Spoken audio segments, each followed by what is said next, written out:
श्री शिवाय नमस्तुभ्यं।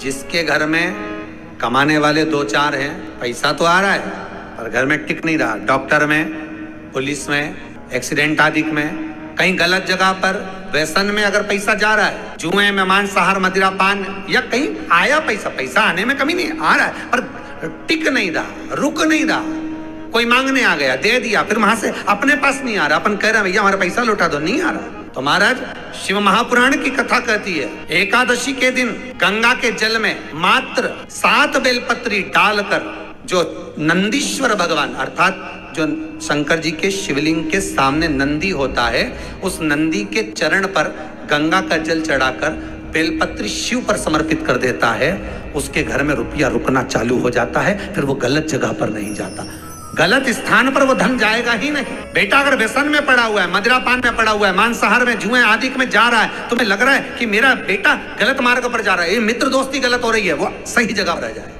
कई लोग इसको धन के लिए भी करते हैं, संपदा के लिए अर्थात जिसका व्यापार नहीं चलता, जिसके घर में पैसा नहीं आता, या नौकरी नहीं लग रही, या सर्विस नहीं लग रही, आप अप्लाई कर रहे हो, जगह जगह जाकर इंटरव्यू भी दे रहे हो और पैसा नहीं आ, तो उसके लिए भी प्रयास किया जाता है। पर उसके लिए यहाँ पर जो धन के लिए करते हैं, उसके लिए विष्णुपदी के लिए करते हैं। मतलब जैसे गंगा के जल में तुलसी के 11 पत्ते डाले जाते हैं। कितने पत्ते डालते हैं?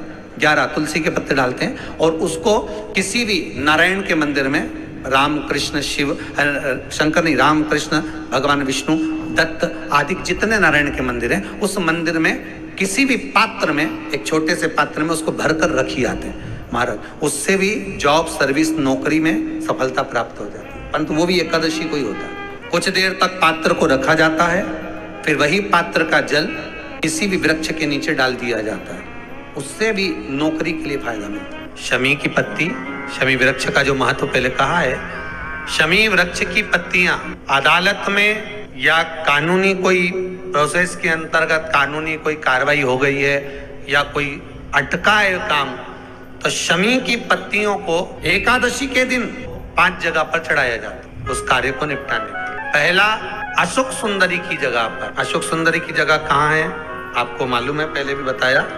जैसे ये शिवलिंग है, ये जलाधारी गोल, उसके सामने ये चरण, बीच में जो एक मोटी सी लाइन होती है वो अशोक सुंदरी की जगह है। तो अशोक सुंदरी की जगह पर शमी पत्र को चढ़ाया जाता है। अब शमी पत्र अशोक सुंदरी की जगह पर एक स्थान, दूसरा शिवलिंग के ऊपर, तीसरा जहां शिवलिंग रखा है, जहां शंकर का शिवलिंग रखा है उस कटी भाग पर शमी पत्र को चढ़ाया जाता है। चौथा, नंदी का जो चरण उभरा उठा हुआ दिखे वहां शमी पत्र चढ़ाया जाता है। पांचवा, शंकर भगवान के मंदिर के द्वार पर शमी पत्र चढ़ाया जाता है। केवल एक ही बार चढ़ाना चाहिए, जिस कामना से चढ़ा रहे हो, जो अदालत में कार्रवाई चल रही हो, या कोई प्रशासनिक परेशानी आ गई हो, या कोई काम अटका पड़ा हुआ है, तो उसके लिए चढ़ाए।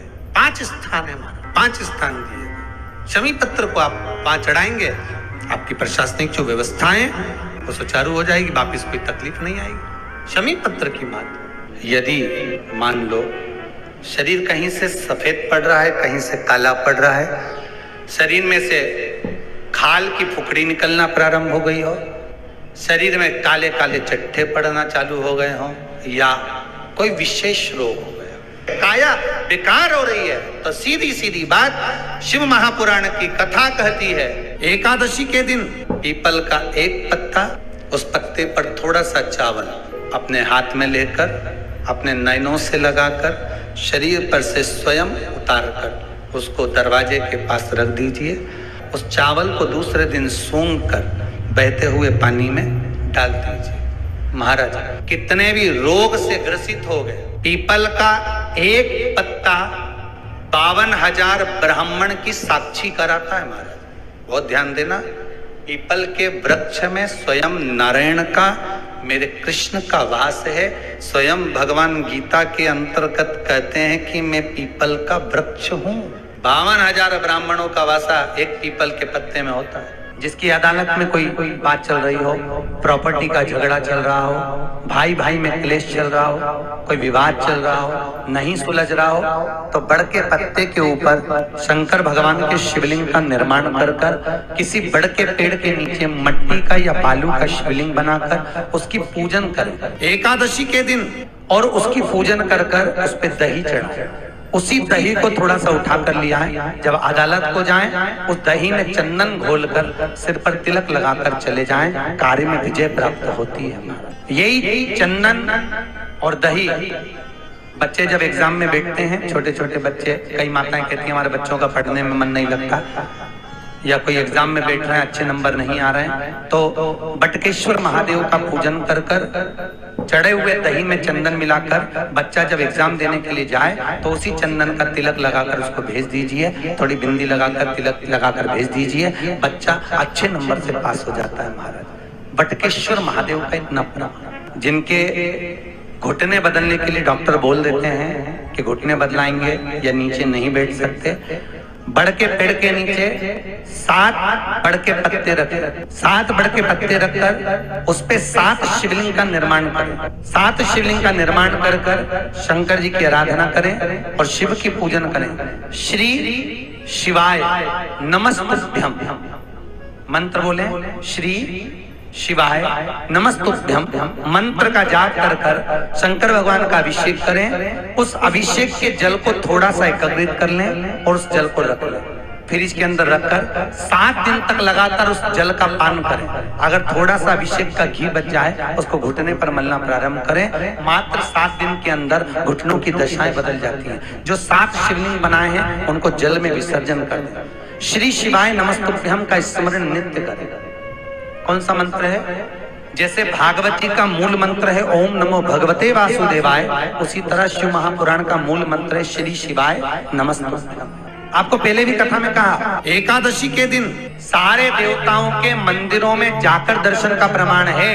केवल एक देवता ऐसा है शंकर, अगर मंदिर के अंदर भी नहीं जा सकते तो मंदिर का शिखर देखकर भी शिव का स्मरण कर सकते। शिखर दर्शनम सर्वपाप नाशनम, आपको पहले भी कथा में कहा और कई लोगों को फायदा हुआ इसका। एकादशी के दिन रात्रि को 12 बजे शंकर जी के मंदिर की चढ़ी हुई बेलपत्र शंकर के मंदिर के शिखर को देखकर चबा चबा कर खा लीजिए। जिंदगी में कभी घुटने और कमर का दर्द नहीं हो सकता, कभी नहीं हो सकता। 2 तिथियां गरुड़ पुराण व्याख्यान वर्णन करती है, एकादशी और द्वादशी। बहुत ध्यान देना महाराज, एकादशी की अगर कोई तिथि पड़ती है और उस दिन आपका फर्ज है कि ब्राह्मण को भोजन कराते समय एक भाग फरियाल का अवश्य बनाना चाहिए। बहुत ध्यान देना, अगर ब्राह्मण बोल रहा है कि मेरा फरियाल है उस दिन एकादशी का, तो उसको एकादशी का फरियाल खिलाएं, पर रोटी या पूड़ी या खीर मंगोड़ा जरूर बनाएं, भले वो गाय को दे, पर उस ब्राह्मण को आपने दे दिया, पर वो अन्न का भाग भी जाना चाहिए। एकादशी और द्वादशी ये 2 तिथियां ऐसी होती हैं, ये 2 तिथि के अंतर्गत अगर बहू किसी का निमित्तार्थ अगर मान लो ससुर कहीं निकाल रही है तो भी उसके मायके पक्ष को भी वो भाग बट जाता है। अगर द्वादशी का कुछ निकाल रही है तो भले बहू को अपने मायके का नहीं निकालना है, पर वो अगर ससुराल का भी निकाल रही है, द्वादशी तिथि का भी अगर कुछ निकाल रही है, तो वो अपने मायके का अपने आप कट जाएगा। उसको बोलने की जरूरत नहीं है कि मैं अपने पिताजी को दे रही हूँ कि अपने काका जी, कुछ मत बोलो, तुम तो तुम्हारे ससुर का दादा का जिसका निकालना है उसका निकालो, पर तो उसका अपने आप कटकर वो नाना पक्ष में पहुंच जाता, वो उसके मायके पक्ष में पहुंच जाता। एकादशी और द्वादशी गरुड़ पुराण में ये तिथि क्यों ली गई? तो गरुड़ पुराण में लेने का एक कारण है।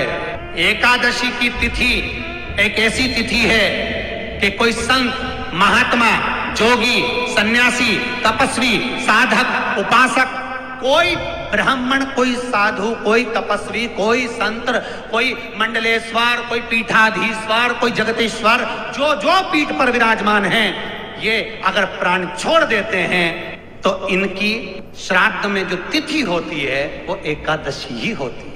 इनकी जो श्राद्ध होती है वो किसी तिथि पर नहीं हो सकती, ना एकम, ना दूज, ना तीन, ना कोई नहीं।